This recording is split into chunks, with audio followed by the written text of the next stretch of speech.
have some to do. I hope you and fine, 'cause it's Q&A time again.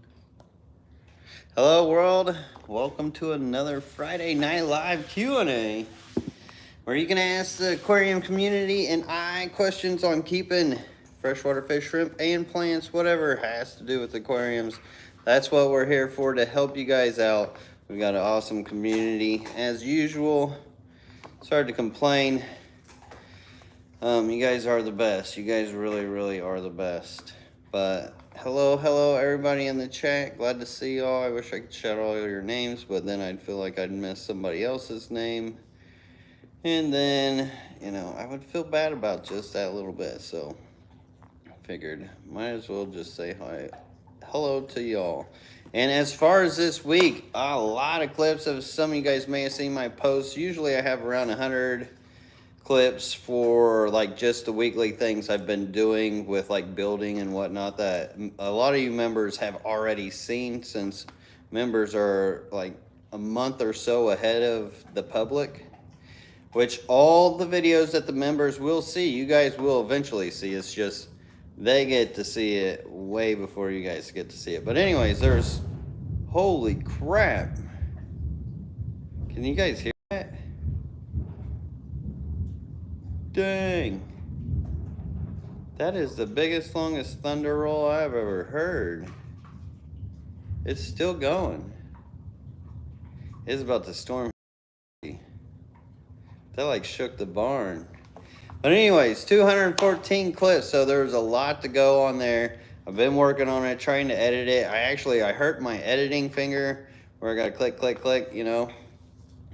so that kind of put me in commission. I was like ahead of it, but I am working so hard on having that video out for you guys on Saturday.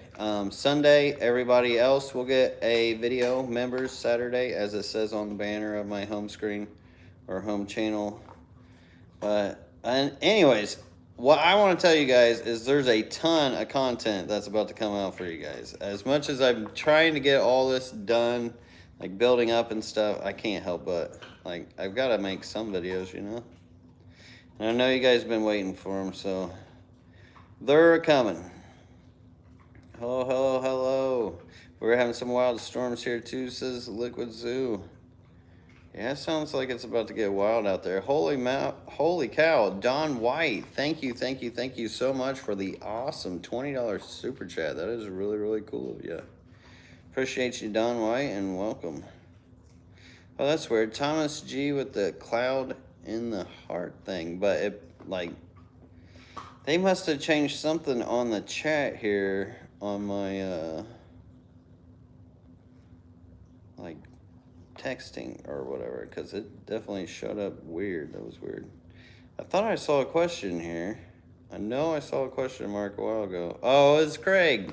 Always Craig Broderick. Nice to see you. Good day, mate. What are you drinking tonight? I am on the water. Been on the water kick for a while. I'll chug some orange juice, and like Sarah makes this lemonade for me. This lemonade stuff. It's like orange juice and lemonade. Pretty good. Well, that's a cloud boom. So you guys did hear that. That was crazy. Yeah, it's booming down here in Hernando County. Yeah, I think it's coming from your direction. It is definitely on the way, but nobody's got any shrimp problems. That's good. That means I'm must be doing something right with y'all. Mac Markowitz says, what you got stocked in your pond? So which pond? Or the big pond? Or big ponds, I should say. Buddy, you don't want to go out there now, do you?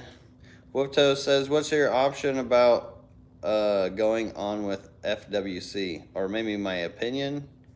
My option. I've got options. I guess I'll just change my name to Renegade Aquatics or something. We'll just go ham. Should make for some really good live streams. It would be wild. But no, seriously.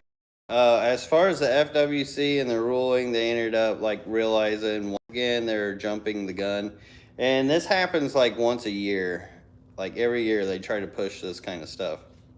I don't know if it's like a push to like raise awareness of things. Hey puppy, we're not going out right now. Didn't you hear that thunder? So saying that, I wasn't too worried about it. You know, worst comes to worst, the legality of the whole commission and most of them judges are fraudulent due to their nature and their financials. So if you were to ask and request those, most of the time you could usually just not have to worry about that stuff. But as far as like conservation, we need to be keeping fish for conservation, and there's more need for it now than there ever was. So for them to like start banning them fish would be kind of silly, because all the fish that they've already got out are pretty much out there.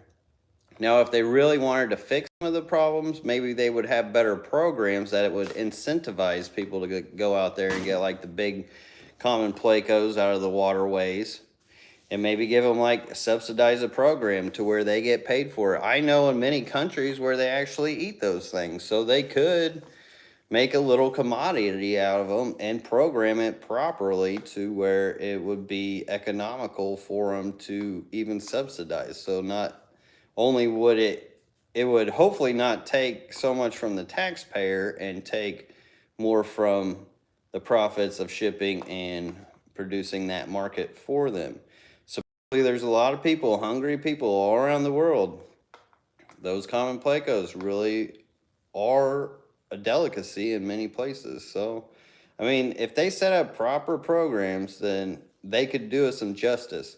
And as far as the fish already being out there in the wild where you can go catch tetras and Midas cichlids and all kinds of crazy stuff down in South Florida, I mean, Florida is all about tourism anyway. So if they would economically look into that as well, they could definitely make that work for themselves too. And in those kind of programs and tourists, they can integrate all that to where it could benefit the problem that's already happening. So I think a lot of these guys are just collecting paychecks at this point. What in the world? What are you doing, dog? Okay, I gotta get up. I'm sorry. This dog's on the hunt. You need to go to the back potty or something? Come on, Bo. You need to go outside? You let him out, because I do not want him to cause trouble, especially back where all that paint is. I have to look for him in like 10 minutes. It's an absolute mess back here, and I've got all the paint cans and whatnot. Sorry if my internet went crazy there, because it usually does when I move around, but we're back. All right, let's see. But that's my take on the whole FWC thing. They figured it out. They knew they were putting the cart in front of the horse. Gotta get that check right. All right, But you don't get much meat from a pleco. You don't get much meat from it, but hey, it's an option. You got problems, I got solutions. Kelly Kev says, mascara barbs still in top tank, looking pretty dark. Yeah, they're still in there. It's starting to get that little patine on the glass. Kind of like they liked when it was down here. If you remember that tank that they bred in, it was just, you couldn't even see them. Now it's like crystal clear. It's nothing but plants. I cleaned the glass, and then now it's starting to go up there. So once that fills up, it gets darker, we'll see. I mean, they haven't thrown any babies yet. Maybe that's the trigger. They just don't want to be seen. But yeah, it's doing good. I've done so much around here. Like, it's getting really exciting. You guys will see it in the video, you members, this Saturday, hopefully. Chris Resecker, 7 months, gold member. Appreciate you for your support. Says Driftwood Ride, Ultimate Hide, Algae Eat, Good Tank Clean. Nice. Classic. Let's see. Scrolly McScrollerson looking for them questions. See any, and always, if you got a question, always best to throw a question mark behind it, because I am trying to speed read as much as I can. I got my fun little pancheks, blue gularis, low eggs. I would say the Latin name, but I would murder it. It's a tough one. And McCurdy longfin eggs in. That's awesome. Brody's bettas. We'll get those lows in or running. Hit me up if you get them breeding. Got you all day. I'll be swooping them up. I love my blue gularis. If any one fish needs more awareness in this hobby, it's the blue gularis. And if there's any type of fish that needs more awareness in this hobby, it is killifish. Oh, I was wondering why the lighting was terrible. I forgot to kick the lighting on. Hold on. Oh, I did kick it on. It's just not working. But anyways, the killifish and blue gularis, they need more attention than any fish. They're really comparable to like a betta, and I'm surprised they're not as popular. Well, the main reason why I know they're not as popular is because they can be more of a labor of love to breed. And I think that holds them back from being as commercially viable. But for people who are keeping fish and breeding fish, I really, we need to keep these fish around because a lot of these people who are breeding them aren't getting any younger. Kevin Collis, thank you so much for the $10 super chat. Says, what is your favorite tank in your fish room? Oh my gosh.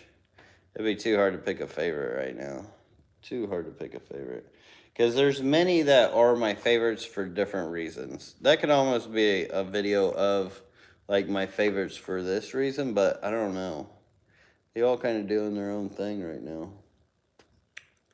It would be hard to pick. Too many tanks. I appreciate the super chat, but too hard to pick favorites for me. Let's see. I want to mess with this light because this really is bothering me. And I saw some questions in there I need to hit. Man, what the heck? Just ain't my day. It's been a rough day. It makes sense that wouldn't work, but I'm about due to redo a, oh, I'm still in top chat too, I think. Jeez. Alright. Sorry for that little runaround. Outside in aquatics says, is there such thing as plant warfare or just competition for nutrients? No, there is definitely plant warfare that happens in your aquarium. And just like if you look out in the wild, plants in the forests and the jungles all over the place, they will compete for space, trying to overtake each other. And same thing within the aquarium. They will compete and try to overtake each other. Some will actually have symbiotic relationships with each other, and some will have allopathic relations with each other, which means that they just will not get along together. They can pretty much take each other out. So yeah, there's definitely plant wars that happen all around us, everywhere. People don't even realize, and it's really neat when you get that perspective, and then you start looking out in your backyard or wherever you're at, and start seeing how this plant's trying to take over this plant. If you just watch it, you'll start noticing it. It's really wild. Okay, scroll. Chris Trapp says, Lucas, is rainwater catchment water too acidic to use for aquarium? So rainwater is more neutral. It's right at the 7, so it's not really that acidic. Depending on where you're at, you can get some kinds of acidic rain that could be not as neutral. But if you're in a decently clean area to where it ain't a problem, I don't know what they spray in the sky all the time now. I haven't tested rain for a while, but it's supposed to be neutral. Ball pythons 9, any Medeca available soon? So I do have quite a few growing up, and I know some people asked last week for them. Misa, I did see her email, I just haven't responded to it. I should have some for her. But then after that, I would say maybe a month or two. I've got I don't know how many babies that I've been pulling out.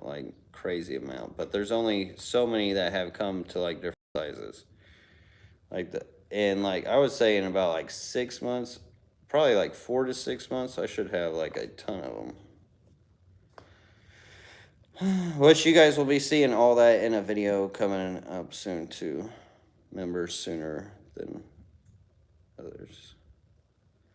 Yeah, not enough fish keepers now and killifish for sure.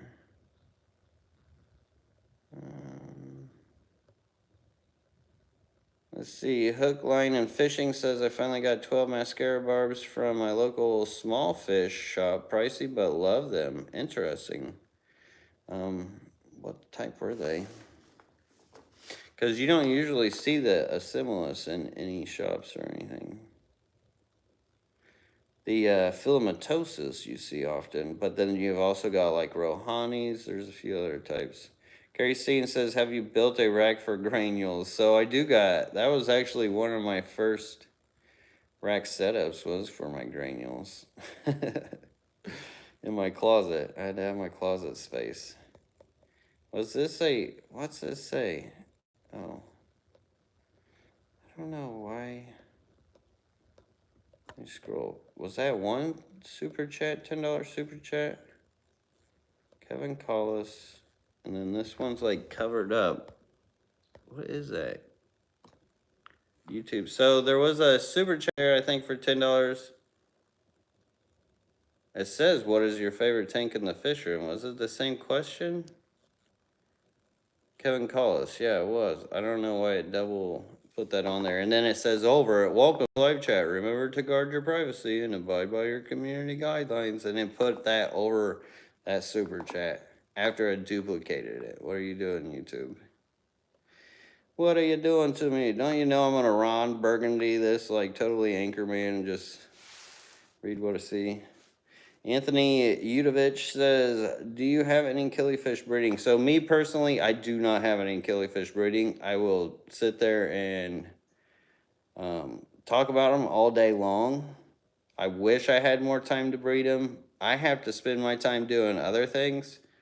There's just so much in this hobby to be done. And one of my biggest things is helping to teach you all on killifish and these different types of fish and trying to help conserve a lot of this hobby and make it easier for you guys, make it more simple for you guys. Because I've been doing it for a long time and I've done it in so many ways. And I do it differently than a lot of people. Like there's no filters in this whole fish room for everybody who hasn't been here yet. Like a lot of the people who follow me, you guys know, but we let nature do it over here. I personally just don't have the time to focus towards them. Maybe one day, hopefully, once I get done building up the fish room, but I've got way too much to build up right now.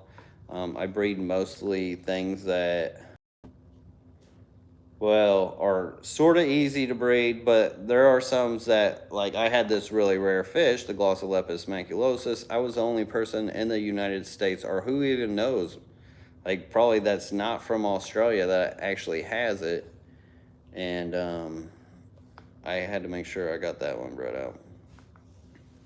But I got some awesome rainbow fish I traded for, which you guys will see in a new video as well. Eventually, Outside and Aquatic says, how about Crips and Rotalia? Crips and Rotalia will do good together. Crips will pretty much get along with anything. Besides, actually, no, I take that back. Crips will get along with anything, but some things will take over Crips. Let me say that. What did I have that really took over Crips that I felt like? I don't know, maybe not. I think that was just a circumstance. No, there's really not anything I can think of that has actually taken over Crips. I've seen them melt back, but they always come back. Yeah, from pearlweed to guppy grass to hygrophilias, Luigias, all that stuff. Riccia, name it. Hook and line fishing, even in a salt reef tank, corals will battle for space. Yeah. Benjamin Peters says, have you ever tried mustache wax yet to get some handlebars? You are there, my friend. Yeah, they're getting there. I don't. I wish I could use stuff like that, but I really can't. That stuff would one drive me crazy from being all waxy. Like I'm really OCD about like my hands being clean, and then two, just I don't know, with water and wax and oils and stuff doesn't quite mix. Rafa Mesa, you're lucky I saw that said I got a question because there was no question mark. Always helps to put a question mark around behind that or I would have totally missed it. Says I'm going to set up a 20 long for the first time. I want to go with air filter, but I don't know if this type or filter can do the work on a mechanical filtration. Well, so, okay, the difference between air filter and mechanical filtration, with your mechanical filtration, it's actually pushing it through your beneficial bacteria. So it'll suck the water out and push it through your beneficial bacteria through the foam, which helps clean the water. You can get some nice clear and clean water with this, but something like a 20 long, I feel ya, because it's kind of a pain to put a mechanical filter on a 20 long gallon because it's not really that big of a tank. And I mean, to me, it's the look of them. I really shouldn't, yeah, I shouldn't even be showing that. I can't show you guys that yet. But all my 20 gallons, they have no airline. So it's nice when you don't have any filtration and you don't have all that stuff. The one thing about airlines is they will just move the water around. They do hold beneficial bacteria within their sponge and everything. And they don't quite move the water and squeeze it through beneficial bacteria and that foam that you would get that clarifying value that you would get from mechanical filtration. So definitely not. You'd almost be better without the filter to have less in the water column, depending on what you keep. Now, if you keep Corydoras, that's a different ball game because they will constantly kick stuff up.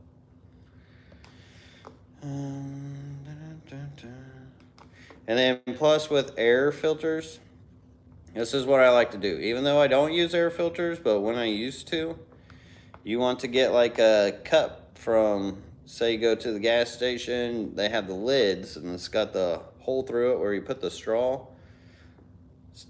Stick your airline through that straw lid and that will help deflect the bubbles from when they pop off the surface. It'll help deflect that and keep them from going everywhere. If you watch some of my old videos, I made a bunch of deli cup lids that were like clear, drilled them out, made it look real nice. And another thing, what was it with the airline? Or no, with the mechanical filtration. One of the biggest problems with the mechanical filtration is sometimes that aeration as it falls into the tank can actually cause a lot more degassing, especially if you're using CO2 or stuff like that. That way you can like drill and make like a little slide to where it slides the water in instead of like pummels it in. You can get better results if you do that. Just one more fish. I love that name.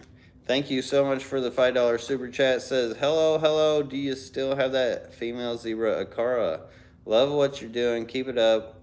I'm up to 100 tanks now, 60 some, still waiting. So I do still have that female zebra Akara. Are you the one that asked Lady LRB about it? Because let me know. Because if you really do want that, and I said $10 for it, which that's pretty much the shipping cost for it. If you do want it, let me know. Because you are a member, I would hook you up with it instead of taking it to the club. But that's up to you. Let me know by like tonight, though. I gotta know because I do not want to hold that fish in its container for another month because I don't have a proper tank for it. For the next club meeting. But thank you so much for the $5 super chat and 100 tanks. That is awesome. 60 some still waiting. Sounds like you are going full on. That is wild. That is wild. Driftwood, have you ever considered a zebra pleco breeding project? I have, but I just never have had the time and money and setups to actually do it yet. But here in the future, I would love to. But as you know, that's a bit of an investment. Yeah, if you want to keep just a good group of schooling nano fish in that tank and you're 20 long, you don't even need the filter. Forget the filter. Forget the filter. Watch my videos. I will teach you all about no filter systems, just trusting in Mother Nature, letting her do the work, how to work with her, how to maintain it, all that stuff. Is what I'm good at. Yeah, Secret History living in your aquariums. Tarpon Springs is pretty cool with all the sponges and stuff. Like, the thing about Florida is there is so many cool and wild things to do. Like, forget all the politics in Florida. Like, the nature around here, dude, all day long, forever. There's so much to do. And Just One More Fish says, yes, I do. Thank you for that $2 super chat to say yes, you do. So I will keep that fish. Let us know. Send Lady LRB, which is lrbaquatics.orders@gmail.com. And I think she's listening too, so I will mention something to her about it as well. And we'll get you taken care of hopefully this week. Sent out. And thank you all who do order, and thank you all so much for all your guys' support. You guys have been absolutely awesome and so helpful on building this place up and helping me do what I do to help the hobby. Without you guys, this would not be possible. Nathan Hovey, LRB, do you ever have any filters, even if in a storage bin? I would love to see a comparison video from a filtered tank to a non-filtered tank. Set them up identical down to the fish.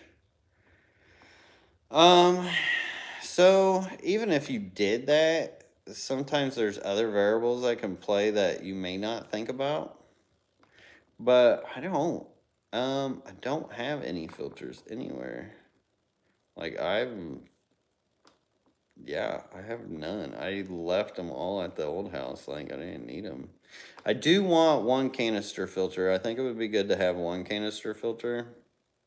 But I don't know. Actually, I may not even ever do that because I will probably end up making a sump filtration system where I can at least gather mulm and stuff for everybody. Because I know a lot of you guys needed the mulm because not everybody can get like that quick beneficial bacteria starter. And that was always a good to have. But yeah, I don't have any filters. As far as what happens, like a comparison between a no filter and a filter aquarium, what I see often, say in an airline aquarium, is you'll get more algae that likes to collect over towards where the airline is. So if there's anything planted over there, it just becomes a huge magnet for algae. It's like driftwood and rocks in an aquarium. You have that plastic tube. What's the algae going to grow on? That plastic tube or that sponge. So you will see a lot of that happening. And then you will also see more of the particulates in the water because they are moving around more. So you'll get more dust. And a lot of it, like especially with my fish room, with like my dirtiest tanks, the biggest issue is like my lighting. My lighting is not the best. These are cheap $20 like shop lights. They're definitely not the best. And I think they're way too powerful for my tank, so I grow a lot of hair algae. And then if just cleaning off the glass, but besides that, as long as you don't have something that kicks up a bunch of stuff into the water column, then it should actually stay clearer than a sponge filter tank. And the plants actually do much better without. Plus, it's a lot cheaper.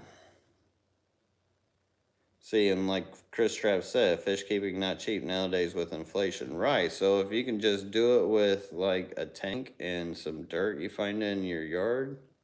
See, that's the thing too. Rafa Meza says, I'm going to try without filter, but the ideal scares me. It does. It's funny how it scares so many people, but when you look out in nature, and okay, so think about this. This is another reason why I wasn't that scared about it, especially to do it with a whole fish room. Like, if I didn't believe in it, I would have brought filters with me from the old fish room. I would have a tank here with a filter on it. Now, I do have a pump for these barbs because they do like the aeration. They do like the water circulation. They don't get air bubbles or anything from it, but they at least get some circulation. Um, they're a different story. But there's so many different types of fish I have in here. And yeah, if I didn't really know that this was possible, I wouldn't have done this with my fish room. And I think about how people used to keep fish and have kept fish a long time ago. So what I'm doing isn't really anything new. It's just I stepped out of the commercial market of it, and I've never been one for that consumer market so much. I mean, there is some, I mean, I used to be into high-tech tanks, like hardcore. I've got like big CO2 tanks. I got the manifolds. I got 12 port manifolds for CO2 tanks and stuff like that. I was hardcore in it. And then I just stepped away. And it's mostly because I have crazy multiple tank syndrome, and it makes it more affordable that way. So I mean, I'm just saying there's so many different ways to do it too. Have fun with it the way you want to. You can dabble it in with just the cheap budget, or you could go all in with like the balling budget. Whatever you want to do. There's something in this hobby for everybody's want. Enough rambling on about me. I want to answer your guys' questions. Are you seeing a mild economic recession in the USA? Oh my God, don't even get me started on the economy. The whole, okay, what people don't realize, especially when they talk about economic recessions, whose economic recession are we talking about? There's so many economies in this world. It, yeah, I wish I could talk about this stuff more, but it's totally not what this forum's for, so I really can't. Because I definitely got some perspectives on them. I followed that. I actually wanted to be a stockbroker when I was a kid. But by the time I was old enough, you already had E-Trade, Ameritrade, and all that stuff. Wasn't even worth it. And plus the manipulation of the system right now, and has been for like decades, it's been insane. It's not the same ball game it used to be. Scroll, looking for them questions. Let's see. Happy Friday, Lucas, and everyone on the chat. Well, thank you, John's Creatures, and for your $5 super chat. I don't know why that didn't show up top as it usually does, but thank you so much for that, John's Creatures. Always great to see you, too. I'm kind of all over the place tonight. Joe MTL says, I bought a male antler and I didn't realize until later it had a crooked spine. Is this the result of genetics? Not always. Sometimes they can just break their backs. I've seen fish break their backs, so it could potentially be genetics, or it like did something weird and tried to battle itself too hard and broke its tail back. It happens, as crazy as it sounds. I've seen it happen in many types of fish. Rainbow fish, killifish, endlers, guppies. Carol Cox, thank you so much for the huge, awesome $20 super chat. Like, that is awesome. Thank you. Really appreciate you. It says, I have a crazy idea in my head. What do you think of a brackish summer tub for Amanos and Neurites? Yes or no? If so, how would you do it? So, yeah, definitely. That sounds cool. I mean, why not? The only thing I would worry about is the dilution of the salt over time with the rain. So depending on your overflow, there's a couple ways you could go about this. Is make sure that rain doesn't get into it. So have like a top for it, a cover for it. That way you don't have to worry about playing with the water, measuring the water, trying to get your salinity to be where it is. I think you have a little more leeway with brackish type of creatures. They're naturally going to have that solution, that dilution and saturation of salts and whatnot in the wild. The one thing I would do with that Amano and Nearite, I would add brine shrimp to that. because you could have nearites, monos, and just your own brine shrimp source. That would be amazing. I would totally do it. I would totally do it. But thank you so much for that, Carol. And I'm not sure what the salinity is for brackish water. You'd have to look into all that. But definitely doable. Fish Calderson, thank you. Oh my goodness, I knocked my trim off. Thank you so much for the $2 super chat. It says, hello, thoughts on male killifish aggression. So it really depends on the fish. Often the males will be aggressive with themselves. Sometimes with the females, sometimes the females will be aggressive with the males. They're kind of like bettas. Once again, if you look at the nature of bettas, killifish mimic that quite a bit. Like some of your amphicemian types of killifish, they don't care that you can keep them in a community. Sometimes they will care. Some of those fish have attitudes, some of them don't have attitudes. So the real key is just watching them and trying to figure out what may be irritating them. If you can make them feel more comfortable, or give your female more space, or give another female for them, or split them up to help with these behavior problems. So there is ways to train them out of them and calm down any aggression that they may have. But they definitely sometimes do, for sure. I'm just trying to think if there's anything else more I really needed to say there, because you gotta remember I'm batting all this off the top of my head. Well, not just the top of my head. I've been doing this for a while. You guys know what I mean. Anyways, Tyler Fustin, thank you so much for the $10 super chat. The awesome support. Says your opinion on the 60-gallon braider. So I've got one in the storage. I think we're going to turn it into a terrarium, but it's a very, very unique footprint. I love it. As far as like if you were to rack it up into fish rooms, it would kind of be hard to get much out of them.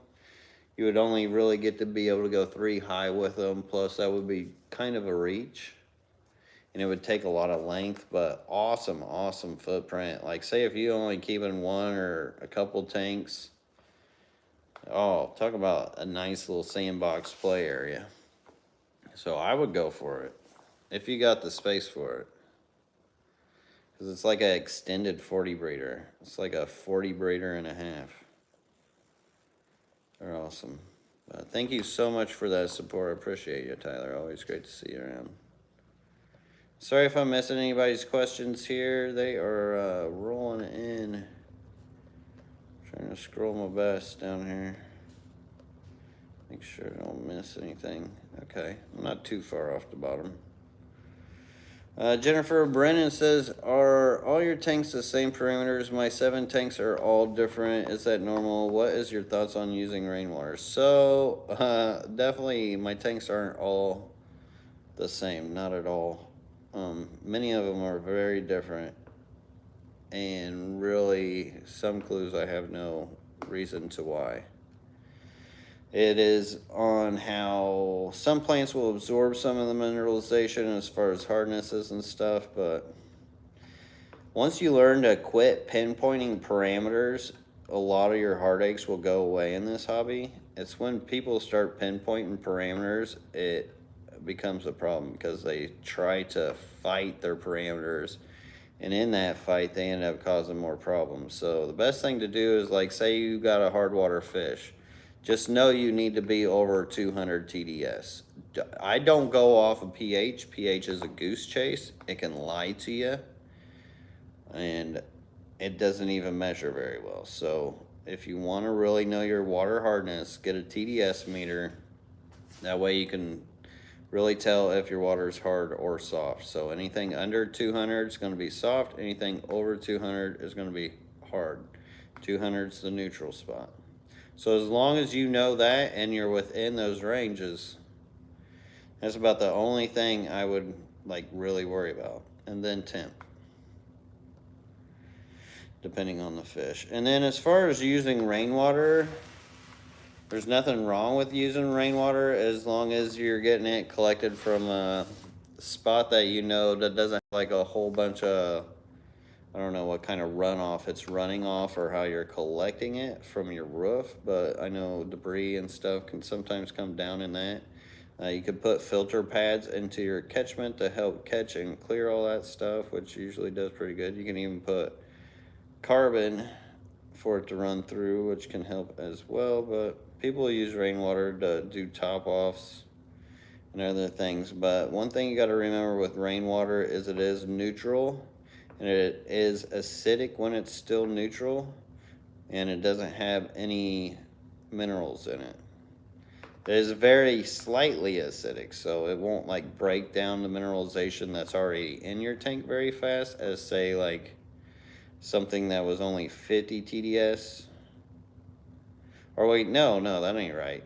So it's at, okay, when I say that rainwater is neutral, it's more neutral in pH. I should specify that. In TDS, it's like 0.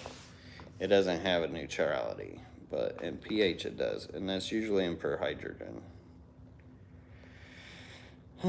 So soft water is super soft water.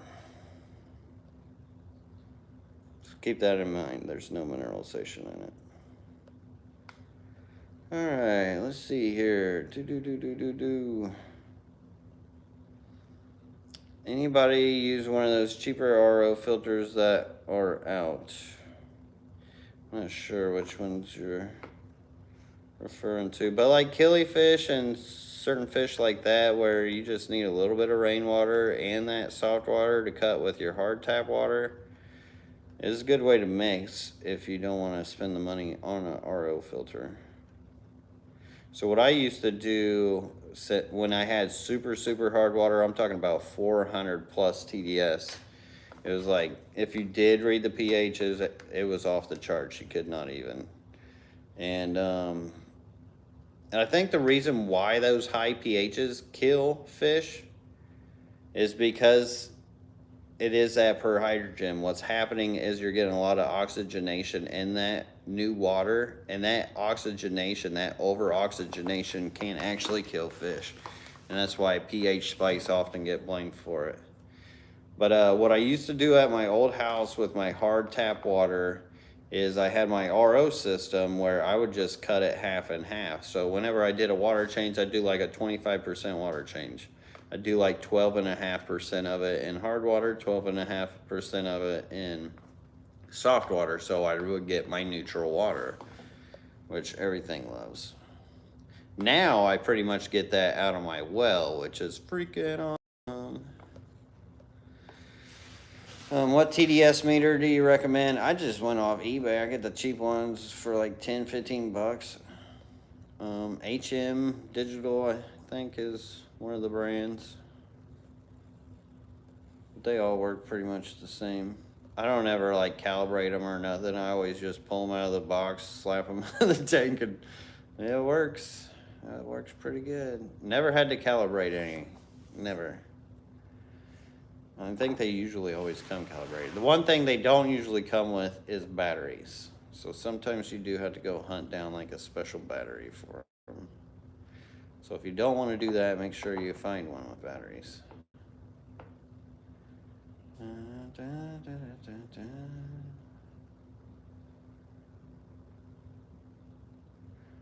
Question mark, I have rock water.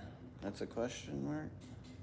I am at the bottom of the chat, so if you got a question, that's where I'm at. Sorry if I missed any of your guys' questions. I try my best here. Awesome to hear, Bruce D. 20 to 30 fun little paint check Gardenier I fry swimming around. I love to hear that. That is awesome, Bruce. Congrats. And Bill says, I haven't tested my water for 40 years and I'm doing something wrong because nothing dies yet. Yeah, if you know your water, you trust your water, you get over those fears of your water and you start learning that, okay, maybe I just made a mountain out of a molehill. And I think, which is very normal for us as humans to do, especially when we're jumping into new. something new, because I mean there's going to be fears of unknown for some, and you just got to watch out making molehills in the mountains. If you take that as life advice, that can help you so much. Because really, life is short, and no need to make mountains like that. Jennifer Brennan says, some of my tanks are 500 TDS and some are 175. When you move fish, do you need to acclimate them? Or acclimate them. So, with the softer water fish, it does help to acclimate them more. Actually, really, you should acclimate them both. Because what happens is the soft water, its acidity doesn't allow for a lot of bacterias and funguses to grow. So in your harder water, you got a lot more of these different bacterias and funguses that will grow. So if that fish isn't used to those with their immunities, then that can be a problem. Now, say vice versa, where you got a hard water fish and it needs mineral uptakes for its skin, and you go put it in a soft water setup, and that's just going to tear down its immunity if you do it too fast. Now, if you do it slowly, it can happen. And it's not for all fish, too. Obviously, like, all fish have differences, but for the most part, most are commercial fish. Just know your fish. Do your research on what they prefer and then just try to stick with that. Don't try to pinpoint it, but at least just get in the range. Because even what you read online about the fish's profile, we all go to these fish profiles and we go look at their parameters and stuff. And what they tell you is what they tested at the time of collection, pretty much. They don't really tell you how the environment reacts throughout the whole year. So say you do want to do your research on your fish and you do want to have a better environment for them, learn about that environment, learn about that river, learn about that lake. Then you'll get a better understanding of the fluctuations throughout the years and the seasons to get an idea of what their parameters truly really are. And once I started thinking about that, oh man, that made it a lot easier for me too. Oh man, Garden Eater almost killed Sam Skells. Don't be doing that, dude. He's good and fine now. That's good to hear. He's a national treasure, man. He's safe with that guy. Which he will be the club speaker coming up this weekend. Whoop whoop. Excited about that. He's a buddy of mine. Great artist. If you've never seen Sam Skell's artwork, I'll definitely Google it. If you like fish art. Robert Johnston says, hello, I recently got green water going in my 20-gallon long for a Bozemonte rainbow fry. One problem, though, I can't see if and when the eggs hatch because it's too dense. Any tips? No filter running. So, with the rainbow fish in a green water tank, if there is eggs, the fry will actually come to the surface. The great thing about rainbow fish is the fry always come up to the surface. So when they're really, really young, you'll be able to know what's in there. Sometimes it takes a couple weeks for them after you move the fish out. So they may not pop up right away. And you may wait a couple weeks without seeing a fry. And sometimes it's hit and miss, so I don't know how long you had them in there, but yeah, if they're in there, you should be able to see them off the top of the water. I wish I could pick you guys up and show you around. Oh, Mel, so glad to hear that the valve's growing for you. That is awesome. Thank you for letting me know. For being awesome. Hook and line fishing says, if I have an established tank with sponge filters, pearlweed, and java moss, how can I convert it to no filter? I have Montezuma swords in it. So you just take the filter out. That's about it. Especially with those Montezuma swords, they don't need that filter. Those are cool fish too. I love the Montezuma swords. Like, if I had enough space, one day I hope to have some. I was actually just talking to a buddy of mine about those. And yeah, you just take the filter out. You just stop using it. That'll actually help clean your tank too. Bill Meyer says, my plants are taking over my tanks nowadays. I'm taking extra out to the chickens. Yeah, so that's another thing too, is when you do take your filters out, it's a lot easier to like grow things up and out of the aquarium. Let me just show you. We're like almost to the 6. So if the internet does kick off or look like crap, I guess somebody will. But look at all those plants up out of this tank. This is crazy. I will have a... Ooh, I just smacked into that tank behind me. I will have a better footage of this in the video coming up soon. But look at that. That is nutso. Look at all bonkers in here. Plants just popping up out of everywhere. This one's one of my favorites, though. Just because I've always loved that Bacopa Carolina. It's funny, I always put like 5 or 10 stems a week on my website of that. But I got like, Sarah and I were talking about it. It's like, hey, at least I offered some of them, you know. Sometimes it's hard for me to sell stuff because, well, I like how it looks. But then I'm like, oh crap, I got to buy more fish stuff. So then I do break down and like, oh, here you guys go. LRBAquariums.com if you guys didn't know. I appreciate you guys all for the support and the orders from you guys. Like, you guys are amazing. And I did update that too. I don't normally mention it, but I am going to try to mention it at least once a live stream. We got there at 52 minutes. Ooh, there goes the lights. We got to collect some plants and stuff for the auction as well. Mother Nature does find a way. Definitely, Gary.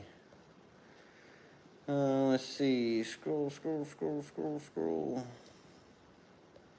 Michelle Crisco says, just had to get a 20 long due to planaria. After I treat it, I'm thinking of trying out this no filter way of fish keeping videos to search for. So, your planaria.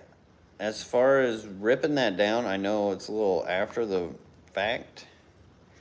Now, if you're keeping shrimp, planaria is not bad for aquariums. So a lot of people talk crap about planaria because it's kind of an eyesore for some, especially in a shrimp tank when they can just run wild. And what shrimp will do is shrimp will eat on them, which will divide them.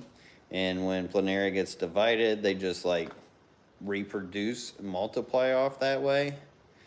But if they're in a fish tank and you plan on keeping fish and you got planaria in your tank, do not ever worry about them because that's going to be a natural food source for your fish to eat on.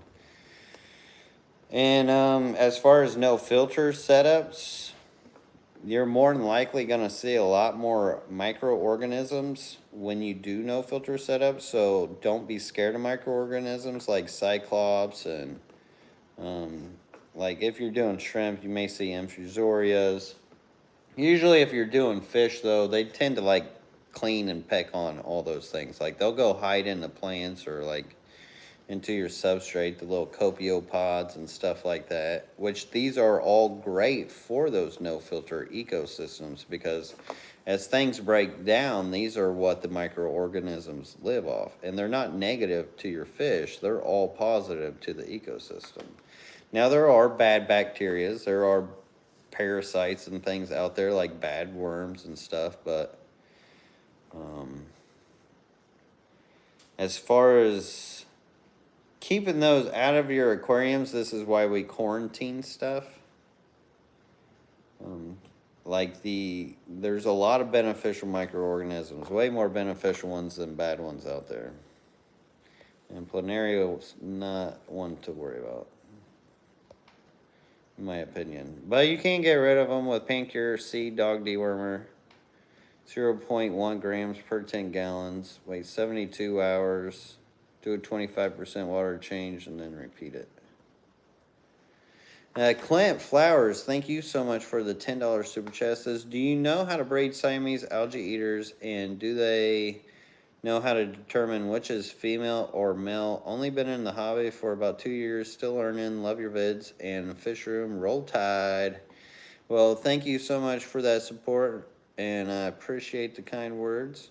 As far as breeding Siamese algae eaters, I never have, and I think in the hobby they like hormone breed them, so I think they inject them with like hormones before they breed them in the commercial industry. That's all I really know about anything to do with breeding those fish. I have looked into it before because I thought it would be cool to do. Well, you would definitely need some space. I think maybe with my barb rock pile method. What did I title that video? I think if you type in LRB gold mine and barbs, the video for these barbs should pop up. And if you look at how I bred those out, that may be a potential way that you could get your Siamese algae eaters to breed. If I were to try to tackle it again. And I really hate not having that light on. It's like got one black eye. Duality. Anyways, let's see. I think I'm towards the bottom. Fish Room Fever, member for 40 months. Gold member for 40 months. You're the man, Fish Room Fever. And I meant to text you back, but dude, I've been so busy. I'm trying to hit out this editing video. Plus, I hurt my editing finger. And I will text you back about that, but it's interesting about your Starlink. I'm surprised it works that well. It says, what does this button do? Laughing face. I guess that's what it does. It sent me your member comment. That way I could really see it. But 40 months, that's so awesome. Thank you. Alina Minetta says, you have any preference for Wallstead method versus just aqua soil with no sand? And is one objectively better than the other? So the aqua soil is more of an acidic substrate. And as far as the Wallstead method, the only difference is the substrate. So you could do the Wallstead method with any substrate. And as far as like people calling their certain methods and ways, I mean, I guess you gotta label them, but I don't know. It was a real sciencey book. I love Diane Wallstead, and it is a very natural way of keeping, and it has been influential towards me, and she really put it out right, and the science she put behind it, oh my God. That's more in depth into a freaking rabbit hole that I could never go down.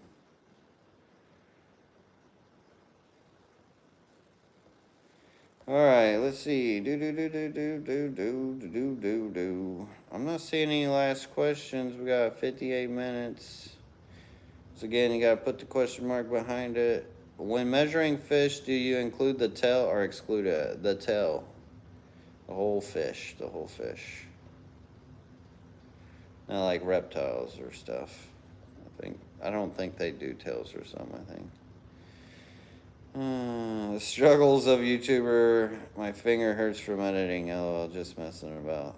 No, actually, oh man, on like, I'm not doing it as much because I have noticed that you guys don't really care either way. Like, if I have like a bunch of cut edits and like jump edits and jump cuts, you guys looking at fish, you guys actually like the slow roll more than like the ADHD style, which, if you guys can't tell, like, my attention's all over the place. Like, I like to boom, boom, boom, boom.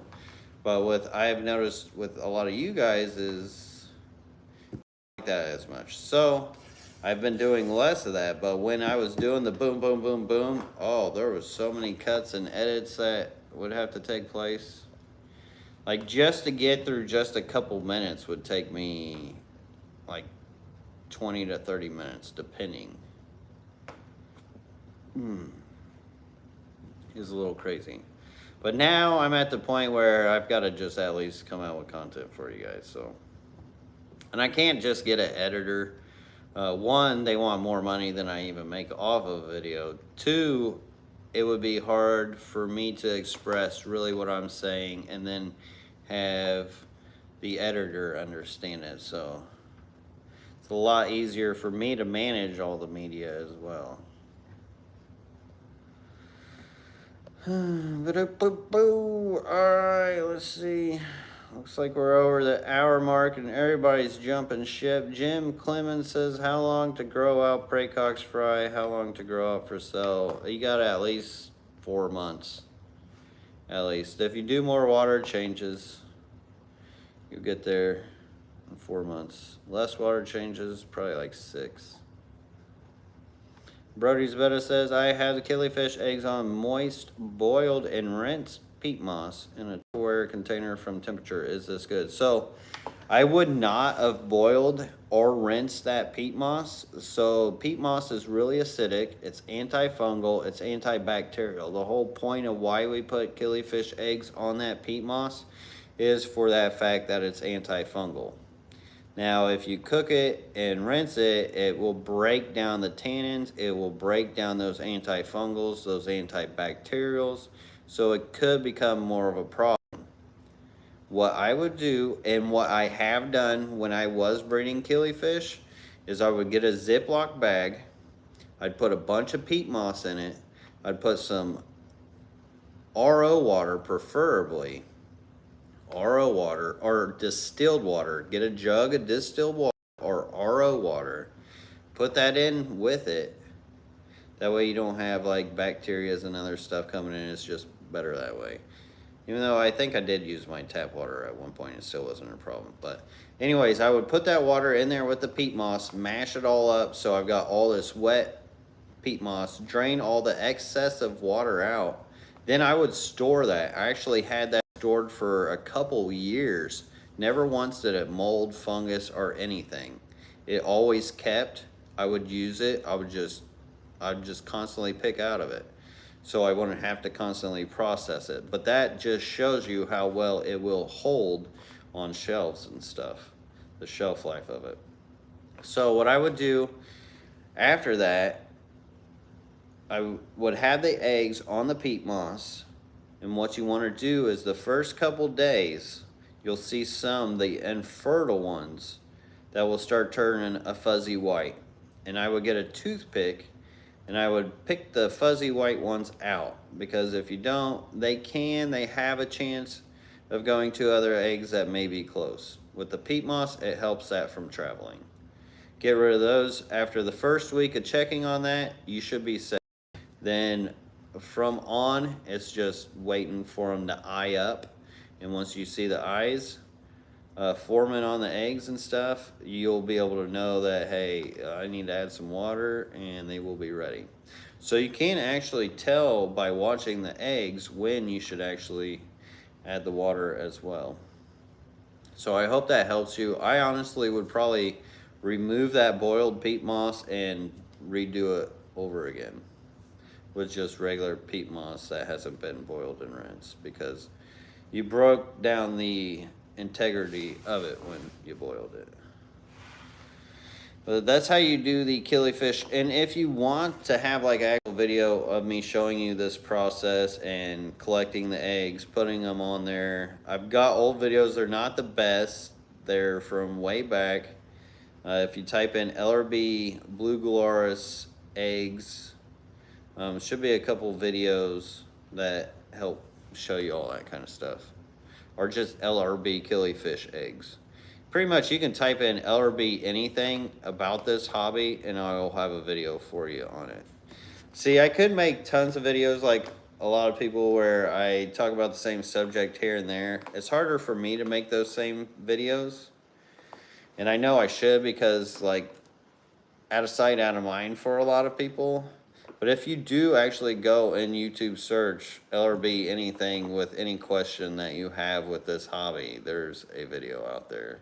Been doing this a long time.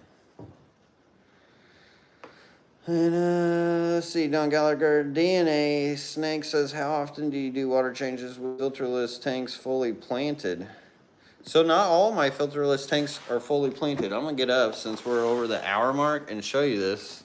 Lady in LRB and I were about this because everybody thinks you gotta have a fully planted tank to do no filters, and it's not true at all. At all. The whole trick is the beneficial bacteria that's within this tank right here. With this aged water and biologically sound water with no plants in it, I could keep a ton of fish in there. Ton of fish. They would do just fine without the plants. So there's not a real trick to it. It's just really having some,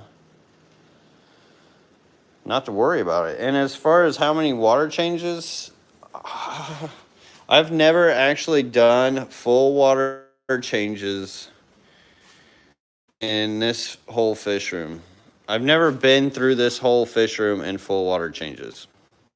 These shrimp tanks, never once a water change, all top off. These, never once a water change. These, a couple of those have had a water change.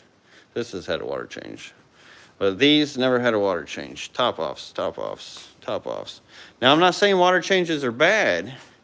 It's just right now with my maintenance and building everything, and I know I don't need to do water changes.